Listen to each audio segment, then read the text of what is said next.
नमस्कार मित्रांनो, मी तुम्हाला या व्हिडिओमध्ये सांगणार आहे की रिअलिस्टिक चारकोल ड्रॉइंग करण्यासाठी काय काय मटेरियल लागते. तर चला बघूयात आपल्याला काय काय मटेरियल लागते ते.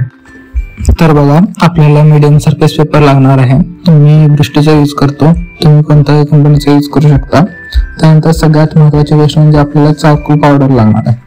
ती काही विकत आणायची काही गरज नाही आहे. साधी 20 रुपयाची कामलिंगी चारकोल स्टिक मिळते, त्याचा यूज करून आपण पावडर काढू शकतो, काही प्रॉब्लेम नाही. त्यानंतर चारकोल पेन्सिल लागणार आहेत. यामध्ये हार्ड, मीडियम आणि सॉफ्ट अशा 3 प्रकारच्या पेन्सिल येतात. त्यानंतर आपल्याला लागणार आहे ब्रशेसमध्ये 2 राऊंड ब्रशेस घ्या, एक छोटा आणि एक मोठा. त्याचबरोबर थोडे फ्लॅट ब्रशेस देखील लागणार आहेत.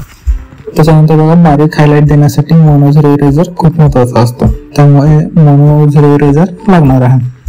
तसेच आपल्याला मेडेबल इरेजर सुद्धा लागणार आहे, याचा देखील उपयोग हायलाइट साठी करता येतो. त्यानंतर एक कटर लागणार आहे पेन्सिल शार्प करण्यासाठी. त्यानंतर बारीक एरियाज ब्लेंड करण्यासाठी आपल्याला ब्लेंडिंग स्टम्प्स लागणार आहेत. तसेच आपण याचा उपयोग डिटेल देण्यासाठी सुद्धा करू शकतो. तर हे सगळं साहित्य आपल्याला रिअलिस्टिक पोर्ट्रेट काढण्यासाठी गरजेचं आहे.